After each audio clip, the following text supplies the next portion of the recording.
ओम श्री शनि देवाय नमः। हरे कृष्णा। आप सभी का भक्ति चैनल पर हार्दिक स्वागत है। आज आप सभी सुनेंगे शनिवार व्रत की कथा। शनिवार व्रत शनि के प्रकोप से बचाता है, जीवन की कई परेशानियों का अंत करता है। शनि देवता को प्रसन्न करने के लिए सबसे बड़ा उपाय यह है शनिवार का व्रत। कहते हैं जो कोई सच्चे मन से शनिवार का व्रत का पालन करता है उसे शनि दोष से मुक्ति मिल जाती है। जिन लोगों की कुंडली में शनि कमजोर स्थिति में हो उन्हें शनिवार का व्रत जरूर करना चाहिए। यह व्रत शनि साढ़े साती और शनि ढैया से भी राहत दिलाता है। शनिवार व्रत की पूजन सामग्री है धूप, अगरबत्ती, शुद्ध जल, गंगा जल, पंचामृत, चावल, सरसों का तेल, सूती धागा, लोहे से निर्मित शनिदेव की प्रतिमा या फिर मूर्ति, पूजा की थाल, काले तिल, फल, कलश, पुष्प, काला कपड़ा। शनिवार के दिन सुबह जल्दी उठ जाएं, फिर स्नान करने के बाद स्वच्छ वस्त्र धारण करें। इस दिन काले रंग के वस्त्र धारण करना चाहिए। फिर लोहे से बनी शनिदेव की प्रतिमा को पंचामृत से स्नान कराएं। इसके बाद शुद्ध जल से स्नान कराएं। फिर शनिदेव को लोहे की बनी मूर्ति में चावलों से बनाए 24 दल के कमल पर स्थापित करना है। इसके बाद शनिदेव के समक्ष धूप और अगरबत्ती जलाएं, सरसों के तेल का दीपक जलाएं। फिर शनिदेव की प्रतिमा पर काले तिल और तेल चढ़ाएं, साथ ही काले वस्त्र अर्पित करें। शनिवार व्रत की कथा को पढ़ना अथवा सुनना चाहिए। इसके बाद शनिदेव की आरती करें।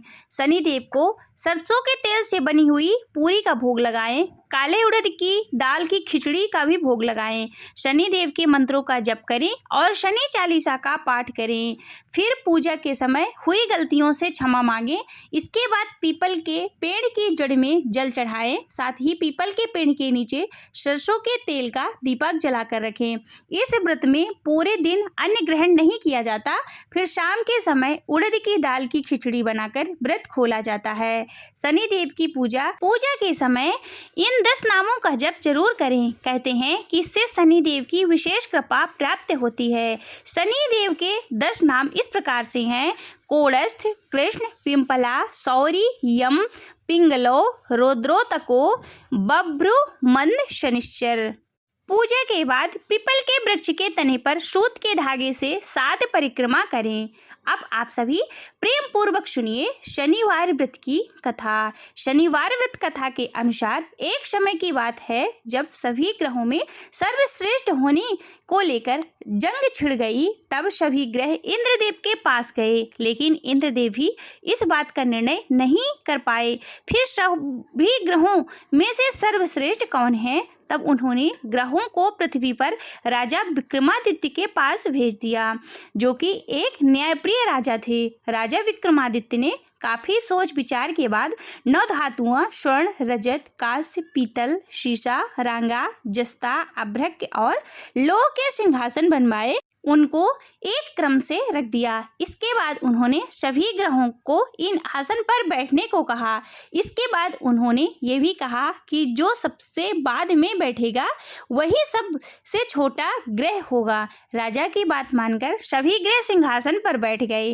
अंत में सिर्फ लोहे का सिंहासन बचा था, जिस वजह से शनिदेव को सबसे अंत के आसन में बैठना पड़ा, जिस पर वह नाराज हो गए। क्रोधित हो शनिदेव ने राजा विक्रमादित्य से कहा कि तुमने मेरा ऐसा अपमान किया है। तुम जानते नहीं हो कि जब शनि की दशा आती है तो बड़े से बड़े व्यक्ति का विनाश हो जाता है। जब शनि की साढ़े साती आई तो राम भगवान को वनवास हुआ, तो वही जब रावण पर शनि की महादशा हुई तो उनका सर्वनाश हो गया और उन्होंने कुपित होकर राजा से कहा, तू मुझे नहीं जानता। सूर्य एक ही राशि में 1 महीना, चंद्र 2.25 महीना 2 दिन, मंगल 1.5 महीना, बृहस्पति 13 महीना, वह बुध और शुक्र 1-1 महीने विचरण करते हैं, परंतु मैं 2.5 से 7.5 साल तक रहता हूँ। बड़े बड़ों का मैंने विनाश किया है। अब तुम सावधान रहना। ऐसा कहकर कुपित होते हुए शनिदेव वहां से चले गए। अन्य देवता खुशी खुशी चले गए। कुछ समय बाद राजा की साढ़े साथी आई। जब शनिदेव घोड़े के सौदागर बनकर वहां आए, उनके साथ कई बढ़िया घोड़े थे। राजा ने यह समाचार सुन अपने अश्वपाल को अच्छे घोड़े खरीदने की आज्ञा दी। उसने कई अच्छे घोड़े खरीदे। वह एक सर्वोत्तम घोड़े को राजा को सवारी हेतु दिया। राजा जो ही उस पर बैठा, वह घोड़ा सरपट वन की ओर भागा। भीषण वन में पहुंचकर वह अंतर्ध्यान हो गया और राजा भूखा प्यासा भटकता रहा। तब एक ग्वाले ने उसे पानी पिलाया। राजा ने प्रसन्न होकर उसे अपनी अंगूठी दी। वह अंगूठी देकर राजा नगर में चल दिया और वहां अपना नाम उज्जैन निवासी वी का बताया। वहां एक सेठ की दुकान में उसने जल इत्यादि पिया और कुछ विश्राम भी किया। भाग्यवश उस दिन सेठ की बड़ी बिक्री हुई। सेठ उसे खाना इत्यादि कराने खुश होकर अपने साथ घर ले गया। वहां राजा एक खूंटी पर देखा कि एक हार टंगा है, जिसे खूंटी निगल रही है। थोड़ी देर में पूरा हार गायब था। तब सेठ ने आने पर देखा कि हार गायब है। उसने समझा कि वीका ने ही उसे चुराया है। उसने वीका को कोतवाल के पास पकड़वा दिया। फिर वहां के राजा ने भी उसे चोर समझकर हाथ पैर कटवा दिए। वह चौरंगिया बन गया और नगर के बाहर फिकवा दिया गया। वहां से एक तेली निकल रहा था, जिसे दया आई और उसने वीका को अपनी गाड़ी में बिठा लिया। वीका अपनी आवाज देकर बैलों को हाँकता रहता।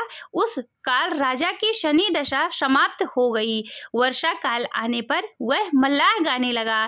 तब वह जिस नगर में था, वहां की राजकुमारी मनभावनी को वह इतना भाया कि उसने मन ही मन प्रण कर लिया कि वह उस राग गाने वाले से ही विवाह करेगी। उसने दासी को ढूंढने भेजा। दासी ने बताया कि वह एक चौरंगिया है, परंतु राजकुमारी ना मानी। अगले ही दिन से उठते ही वह अनशन पर बैठ गई कि विवाह करेगी तो उसी से करेगी।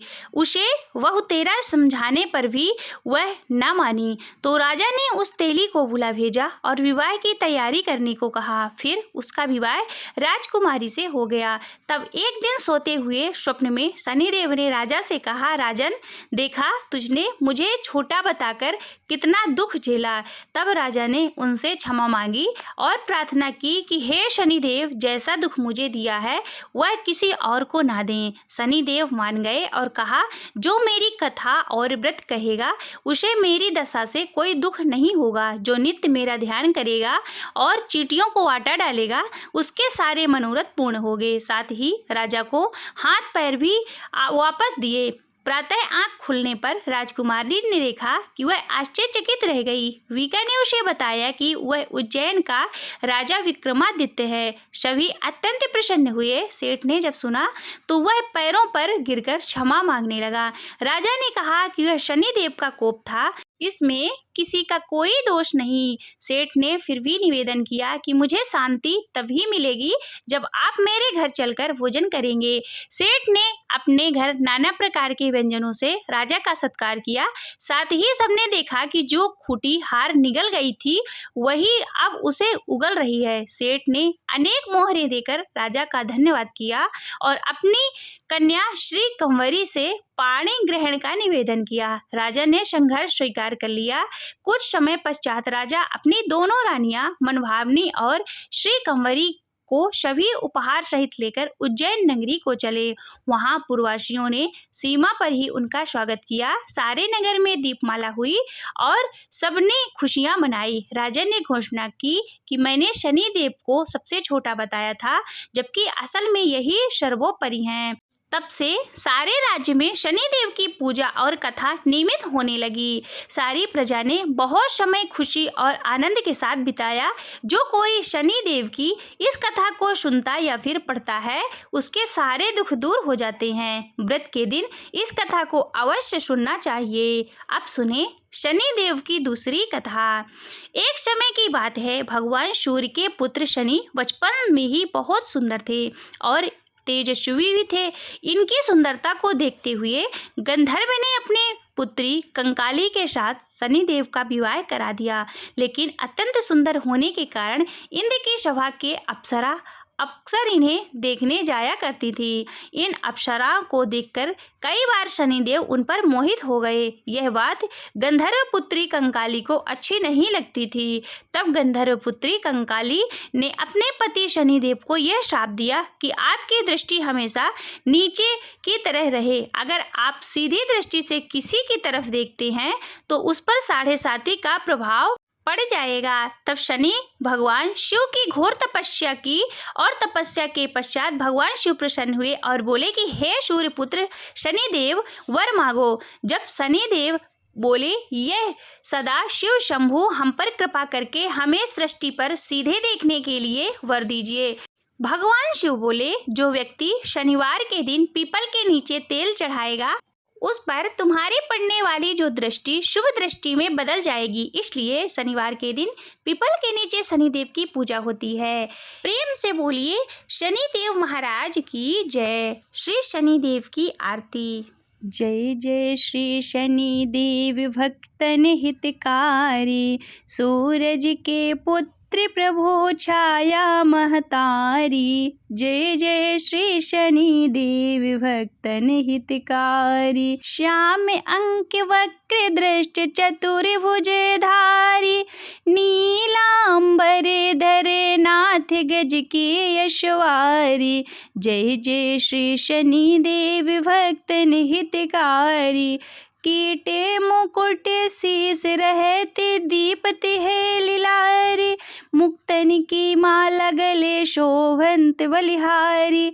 जय जय श्री शनिदेव भक्तन हितकारी, मोदक मिष्ठान पान चढ़ते है सुपारी, लोहा तिल तेल उड़द महिषी अति प्यारी। जय जय श्री शनिदेव भक्तन हितकारी, देव दनुज ऋषि मुनि सुमिरत नर नारी, विश्वनाथ धरत ध्यान शरण है तुम्हारी। जय जय श्री शनिदेव भक्तन हितकारी, सूरज के पुत्र प्रभु छाया महतारी। जय जय श्री शनिदेव भक्तन हितकारी, जय जय श्री शनिदेव भक्तन हितकारी। बोलिए शनिदेव महाराज की जय।